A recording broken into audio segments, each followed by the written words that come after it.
अस्सलाम वालेकुम। कैसे हैं? सब ठीक ठाक है। We starting off with financial statement analysis summaries. हमारी कोशिश होगी इस टॉपिक के अंदर हम अच्छे से समराइज कर लें, मेजर मेजर पॉइंट्स जो आपके सिलेबस में है उसको समराइज करें, आपको रिवीजन में भी आसानी हो, और उसके साथ प्रैक्टिस जरूर कीजिएगा क्वेश्चंस को।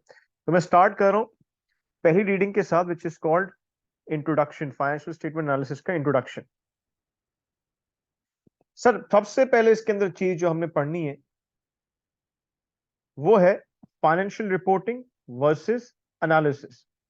सर फाइनेंशियल रिपोर्टिंग क्या होती थी? भाई कोई भी कंपनी है उसको कुछ रिपोर्ट करना पड़ता है। फाइनेंशियल रिपोर्टिंग है शो करना, जैसे कि प्रॉफिट शो करना पड़ता है उसको, जैसे कि एसेट शो करने होते हैं उसको, जैसे कि लाइबिलिटीज शो करनी होती हैं उसको, जैसे कि कैश शो करना होता है उसको। तो जब भी हम कहते हैं ना कंपनी कुछ शो करना चाहती है, इसको रिपोर्टिंग कहते थे हम। सर हम 5 स्टेटमेंट रिपोर्ट करते थे। कौन कौन सी स्टेटमेंट्स? हम इनकम स्टेटमेंट रिपोर्ट करते थे, हम बैलेंस शीट रिपोर्ट करते थे, हम कैश फ्लो स्टेटमेंट रिपोर्ट करते थे, स्टेटमेंट ऑफ कैश फ्लोज, हम statement of changes in equity report करते थे, और हम एक स्टेटमेंट ऑफ कॉम्प्रिहेंसिव इनकम, जो कि इनकम स्टेटमेंट का ही पार्ट होती है, कॉम्प्रिहेंसिव इनकम रिपोर्ट करते थे। ये रिपोर्टिंग है, शो करना। एनालिसिस क्या होता है? उस चीज को एनालाइज करना। मिसाल मैंने शो कर दिया एक फॉर्म में, मेरी उम्र 30 साल है, मैं एक इंसान हूं, मैं मेल हूं, मैंने सेल्स टारगेट इतने अचीव किए हैं, मैंने मेरी सैलरी इतनी, जो मैं कुछ चीज बता रहा हूँ उसको हम कहते हैं रिपोर्ट। अब मैं एनालाइज करूंगा कि यार मेरी सेल्स पहले से कैसी थी। इसी एनालिसिस का मतलब है उसी रिपोर्टिंग को इवेल्युएट करना, उसको हम एनालिसिस कहते हैं। कुछ याद कर लेते हैं एनालिसिस क्यों किया जाता था। भाई एनालिसिस कोई डिसीजन मेकिंग के लिए किया जाता है, ताकि हम रिपोर्टिंग जो होती है रिपोर्ट कर दिया, एनालिसिस होता है हमें अगर कोई इकोनॉमिक डिसीजंस लेने हैं, मैं एनालिसिस करूंगा, इवेल्युएट करूंगा। अब जैसे मुझे किसी कंपनी को बाय करना है, जैसे मुझे कोई लोन इशू करना है, जैसे मैंने कोई इन्वेस्टमेंट करनी है, मैंने प्रोजेक्ट में कोई इन्वेस्टमेंट करनी है, उस सब के लिए एनालिसिस इवैल्यूएशन की बहुत जरूरत होती है। एक चीज ये हो गई। दूसरी चीज हमने सब्जेक्ट में पढ़ी थी, होती डिफरेंट फाइनेंशियल स्टेटमेंट, जो मैंने आपको बताई भी है, मैं फिर से रिपीट कर देता हूँ। सर स्टेटमेंट नंबर 1 कौन सी थी? स्टेटमेंट ऑफ कॉम्प्रिहेंसिव इनकम, जिसके दो पार्ट्स थे सर। एक तो था इनकम स्टेटमेंट। इनकम स्टेटमेंट क्या होती थी? सेल्स से शुरू होती थी वो, minus cost of sales, minus all expenses. अच्छा, एक्सपेंसेस में और अदर इनकम्स। तो मेरे पास क्या आई थी? Operating income. ऑपरेटिंग इनकम के बाद में non operating incomes, non operating expenses, जो मेरे ऑपरेशंस का हिस्सा नहीं है, तो मेरे पास फिर आती थी इनकम। और फिर मैं क्या निकाल लेता था? Net income. तो बेसिकली ऑपरेटिंग इनकम क्या होती है? ऑपरेटिंग इनकम होती है नॉन ऑपरेटिंग एक्सपेंसेस से पहले, यूजली बिफोर इंटरेस्ट। सो मैंने क्या किया? सेल से शुरू किया, कॉस्ट ऑफ सेल्स माइनस किए, सारे operational expenses, operational income minus कर दी, ऑपरेटिंग इनकम आ गया। उसके बाद मैंने इंटरेस्ट माइनस किया, मेरे पास क्या आ गई? Profit after interest. उसके बाद टैक्स माइनस किया, क्या आ गया? Profit after tax. That is my net income. उसके बाद आज ऐसे कोई इनकम्स जो मेरी इनकम स्टेटमेंट में नहीं आ सके, जिसको हम बोलते हैं other comprehensive income. Other comprehensive income, OCI, जो आप पढ़ेंगे आगे जाके, इनकम स्टेटमेंट में रिवाइज करेंगे, वो हिस्सा भी हम ऐड करते थे। तो मेरे पास क्या आ जाती थी? Statement of comprehensive income. ये जो आ गई टोटल कॉम्प्रिहेंसिव इनकम है, ये पूरी क्या कहलाएगी? Statement of comprehensive income. यहां तक क्या कहलाएगी? प्रॉफिट तक इनकम स्टेटमेंट। तो स्टेटमेंट ऑफ कॉम्प्रिहेंसिव इनकम का मतलब हो गया इनकम स्टेटमेंट में प्लस मैंने अदर कॉम्प्रिहेंसिव इनकम ऐड की, तो वो स्टेटमेंट ऑफ कॉम्प्रिहेंसिव इनकम बन जाती है। उसी के साथ आगे समझते हैं इसको। अच्छा, इसमें हमने कुछ चीजें ये भी पढ़ी थी कि सर जो इनकम स्टेटमेंट होती है, इनकम स्टेटमेंट एक समझ ली हमने, statement of change in comprehensive income समझ ली, ये हमने समझा था इसमें कि इनकम स्टेटमेंट फाइनेंशियल परफॉर्मेंस बताती है फॉर द ईयर, कि financial performance for the year कैसी रही, ये बताती है।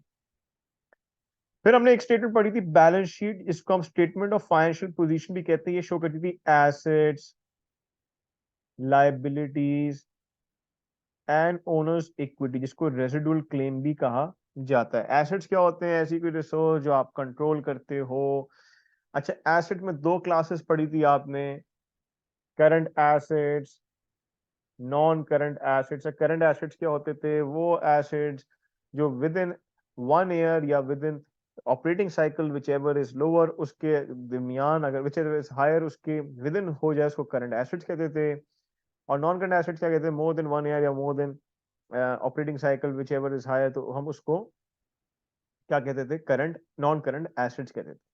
ऐसी लाइबिलिटीज होती हैं, रिसोर्सेस ओड 1 ईयर से ज्यादा नॉन करंट है, या 1 ईयर या ऑपरेटिंग साइकिल से ज्यादा है which ever greater non current है, अगर उससे कम है तो करंट है। इक्विटी क्या होती थी? Assets minus liabilities, assets minus liabilities हम इक्विटी कहते थे। सब बैलेंस शीट क्या करता था? Statement of financial position reflect करता था, statement of financial position. Cash flows क्या करते थे? कैश फ्लो स्टेटमेंट आपकी लिक्विडिटी बताती है कि लिक्विडिटी कैसी है आपकी, आपका कैश बैलेंस कैसा है, आपकी डिफरेंट चीजें कैसी, इसको बोलते हैं हम लिक्विडिटी। ठीक है। और उसके साथ साथ statement of changes in equity क्या बताती थी हमें? Statement of changes in equity बताती भाई में जो इक्विटी में कितनी चेंजेस आई इस साल के दरमियान। इफ आई वांट टू सी कि मेरी इक्विटी बैलेंस कैपिटल अकाउंट में कितनी चेंजेस आ रही, मैं कहां जाऊंगा? Statement of changes in equity में जाऊंगा। ठीक है। उसके बाद फिर इंपॉर्टेंट चीज हमने पढ़ी, जल्दी से रिवाइज कर लेते हैं भी। Financial statement foot notes versus management commentary. भाई फाइनेंशियल स्टेटमेंट फुट नोट्स क्या होते थे? कि भाई लेट्स सपोज ये बैलेंस शीट है, बैलेंस शीट में एसेट्स आती है, लाइबिलिटीज आती है, इक्विटी आती है। अब उसके नीचे कुछ फुट नोट्स भी गिवन होते हैं, बहुत सारे फुट नोट्स। कभी आप असल में खोलिएगा तो आपको दिखेंगे बहुत सारे फुट नोट्स होते हैं उसके नीचे। फुट नोट्स क्या करता था वो? मजीद जो डिटेल्स यहां नहीं मेंशन है ना, मजीद डिटेल्स बताता था उन चीजों की, उन फिगर्स की जो यहाँ मेंशन है। मिसाल, अगर नॉन करंट एसेट का एक फिगर मेंशन है तो वो किस तरह से कैलकुलेट हुआ है, उनमें क्या क्या चीजें। अब वो सारी डिटेल्स आप एक स्टेटमेंट में तो नहीं लिख सकते, बहुत मुश्किल है, तो वो फुट नोट्स में आ जाती है। अकाउंटिंग पॉलिसीज वगैरह वो फुट नोट्स में आ जाती हैं। तो फुट नोट्स ऑडिटेड होती हैं, वो भी स्टेटमेंट का हिस्सा है, स्टेटमेंट का पार्ट, और वो ऑडिटेड होती है। वेरएस मैनेजमेंट कमेंट्री होती है, जिसको मैनेजमेंट डिस्कशन एंड एनालिसिस कहा जाता है। ये मैनेजमेंट अपने पॉइंट ऑफ व्यू से एनुअल रिपोर्ट में बताती है कि कंपनी ने कैसा परफॉर्म किया विद टाइम, कंपनी की सेल्स कैसी रही।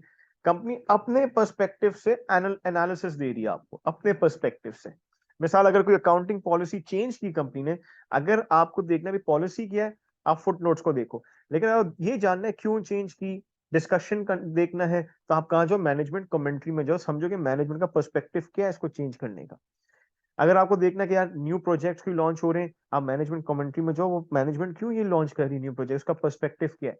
मैनेजमेंट डिस्कशन एनालिसिस ऑडिटेड नहीं होती उसका, क्योंकि they are not part of your financial statements. Financial statements का पार्ट क्या है? फुट नोट्स होता है।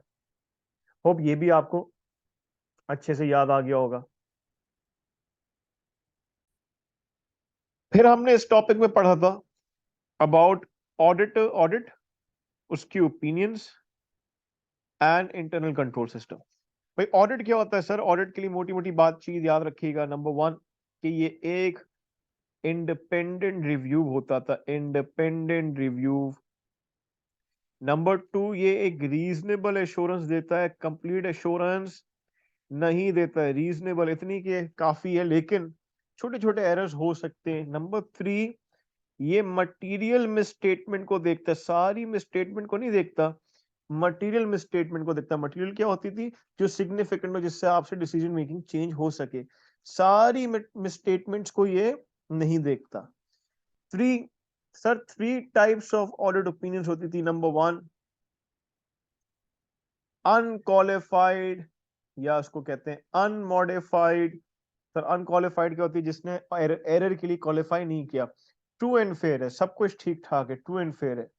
नंबर 2 होती थी क्वालिफाइड, या फिर इसको कहते थे हम मॉडिफाइड। सर ये क्या है? कि ठीक ठाक है एक्सेप्ट फॉर एक आध एरर है, एक्सेप्ट फॉर, जैसे कि फिक्स एसेट के बैलेंस में कोई एरर है, जैसे कि डिफरेंट में है, तो बाकी सब ठीक ठाक है एक्सेप्ट फॉर। ठीक है।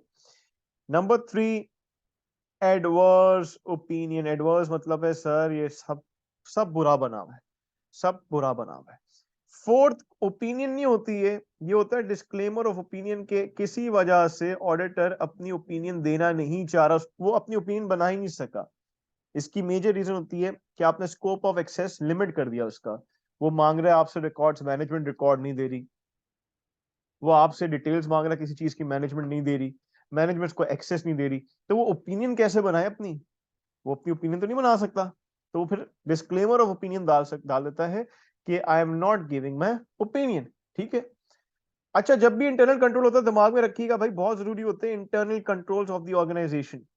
एक इंसान बाहर से आके ऑडिट कर रहा है, तो ऑडिट की जो कह लो ऑडिट का दर्जा है, ये ऑडिट कितना एक्सट्रीम होना चाहिए, कितना लाइट होना चाहिए, वो डिपेंड करता है internal control system of the organisation. Sir, internal control system क्या है कि ऑर्गेनाइजेशन के within check and balance कितना है, ऑर्गेनाइजेशन के विद इन, कि ऑर्गेनाइजेशन खुद कितनी ऑथराइजेशन लेती है, सेल्स रिसीट किस तरह बनाती है, खुद के यहाँ चेक इन बैलेंस कैसा है, ड्यूटीज की सेपरेशन है या नहीं है।